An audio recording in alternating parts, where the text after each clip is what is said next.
अब ध्यान से हमने के पूरा फोकस अपना सब्जेक्ट पे रही। सबसे पहले 3 दिन तक हमने के मतलब कि अगर 2 क्लास पढ़ चुकल बन जा। आज हमने के जौन क्लास बाटे वो साइंस से रिलेटेड बाटे।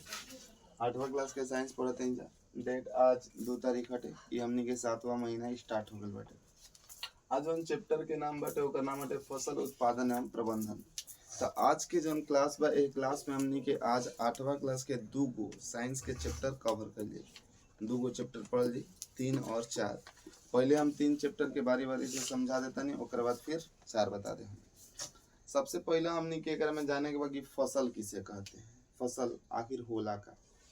तो बहुत बड़े भूभाग पर उगाए जाने वाले उपयोगी पौधे को फसल कहते हैं। मान के चला कि हमनी के पास एगो बहुत बड़का चुका भूभाग बा।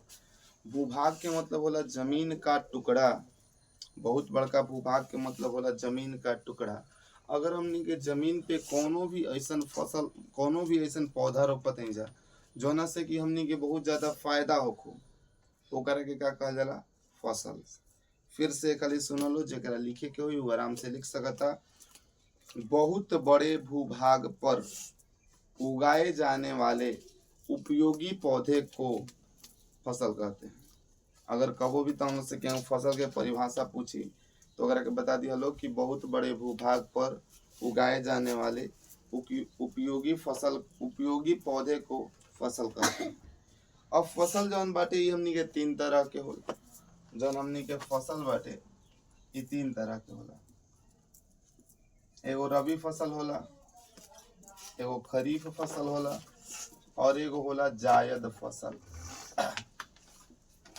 रबी, खरीफ और जायद ये 3 तरह के फसल होला।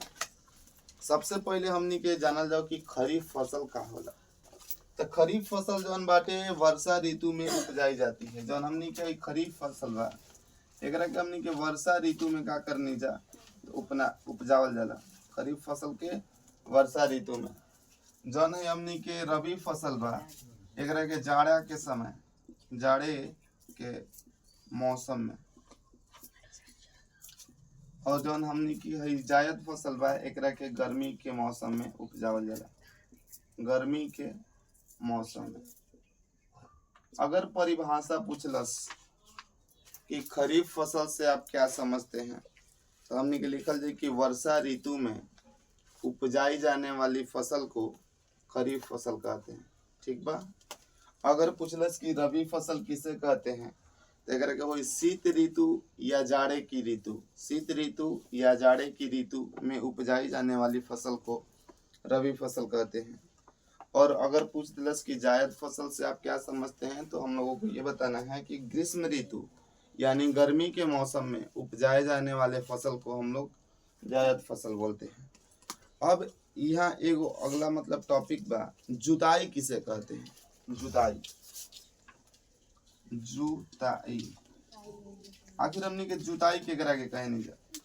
तो जुताई के मतलब होला मिट्टी को उलटने पलटने की प्रक्रिया।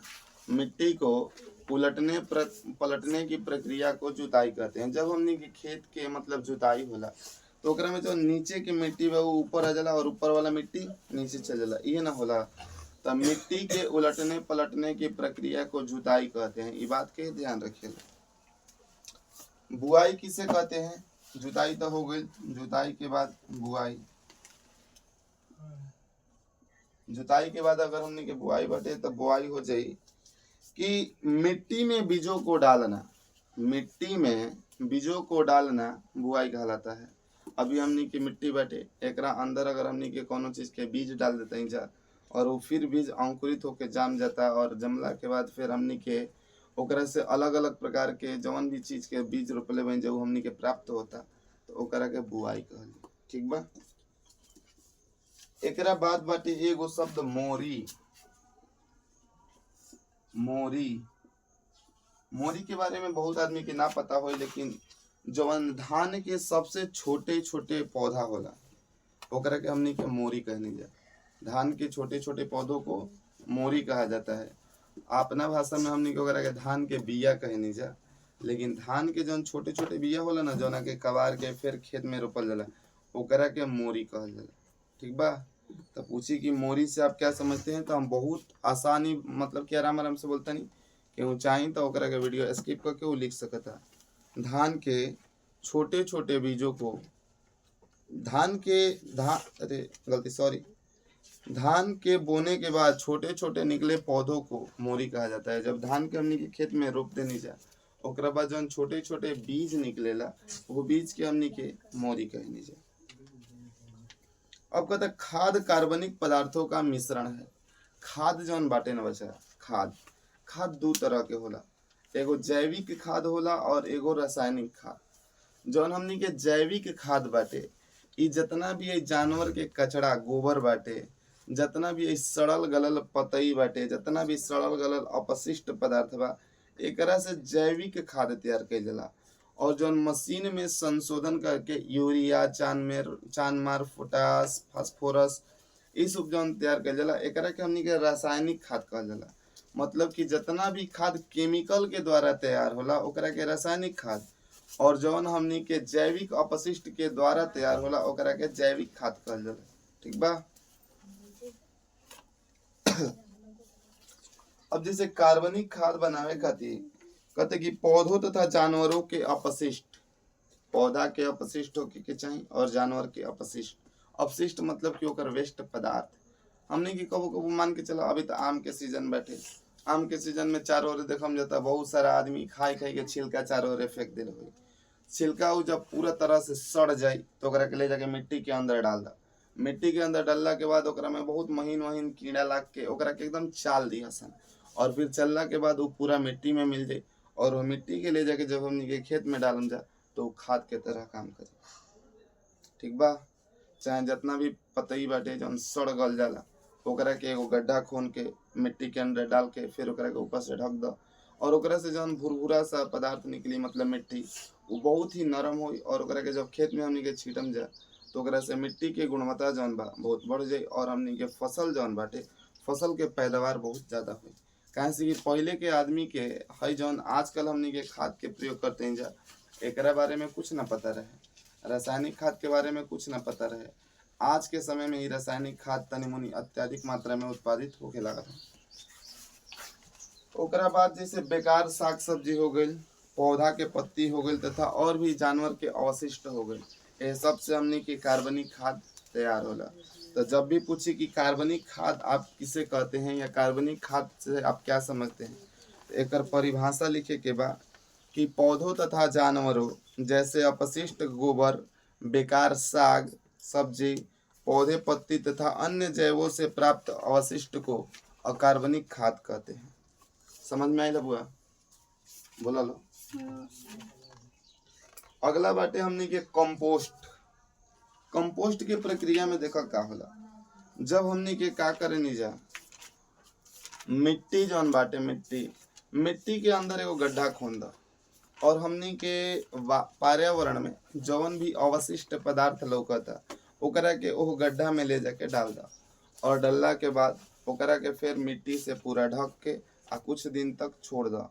कुछ दिन तक छोड़ला के वजह से ओजवा का हो जाई कि वो पूरा सड़ गल जाई, और एकदम ओजवा के मतलब जौन मिट्टी बाटे एकदम मुलायम हो जाई।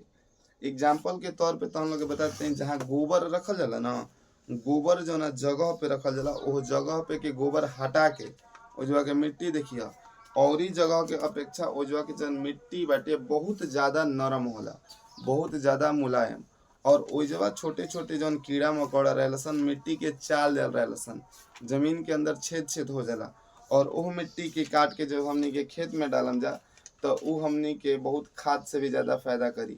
अगर कबो पूछी कि कंपोस्ट से आप क्या समझते हैं, तो कंपोस्ट के बारे में लिखे के बाद कि एक गड्ढा खोद कर उसमें जैविक अपशिष्ट पदार्थों को डालने के बाद जो जिस प्रक्रिया के द्वारा हमारा जो मिट्टी है सड़ गल जाता है, एकरे के प्रक्रिया जौन हो रहल बा एकरे के कंपोस्ट कहल जाला।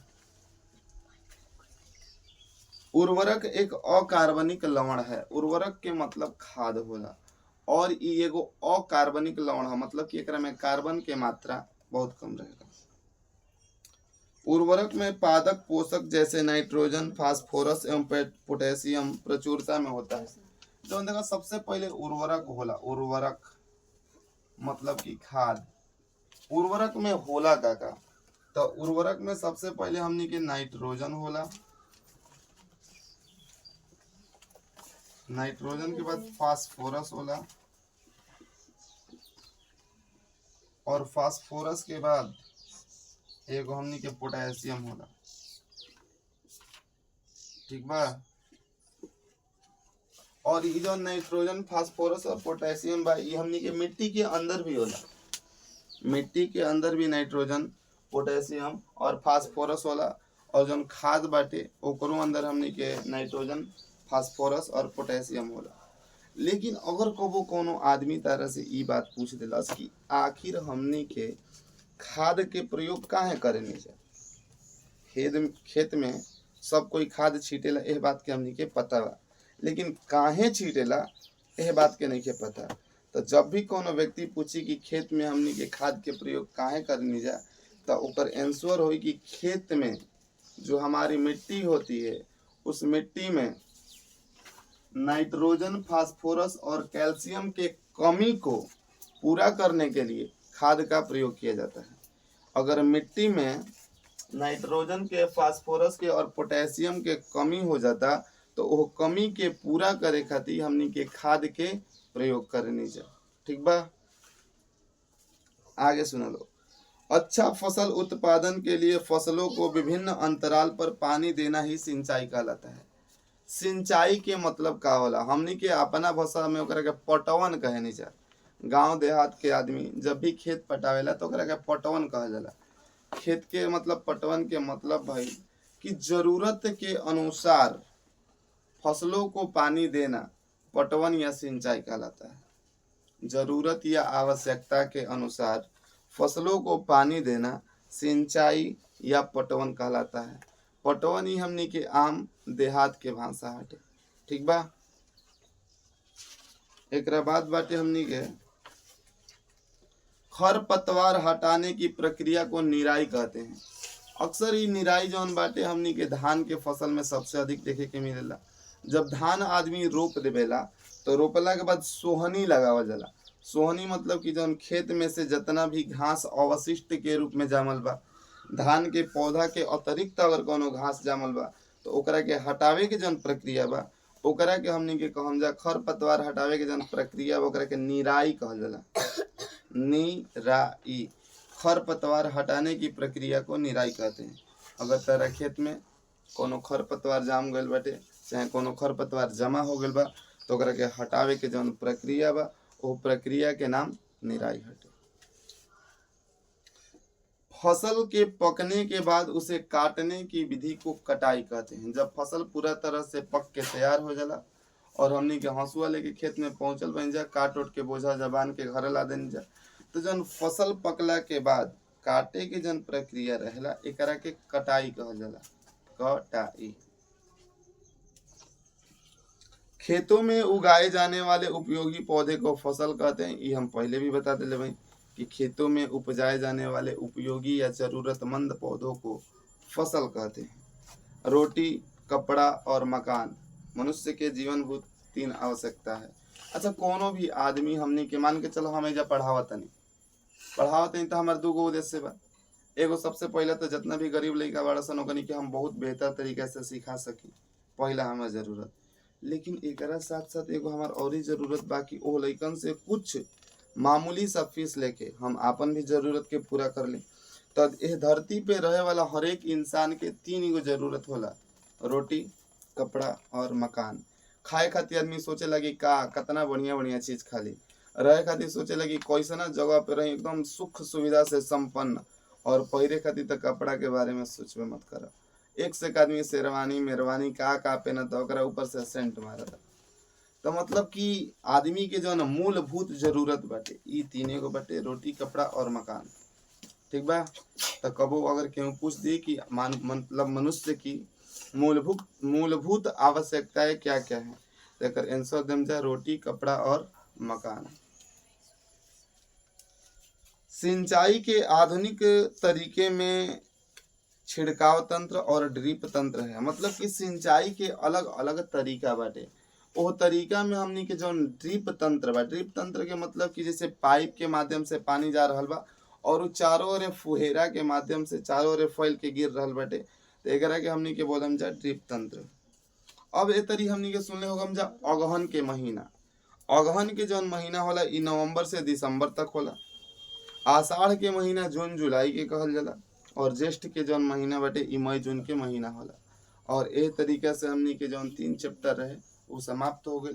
कुछ समय के बाद हमनी के 4 चैप्टर स्टार्ट कइल।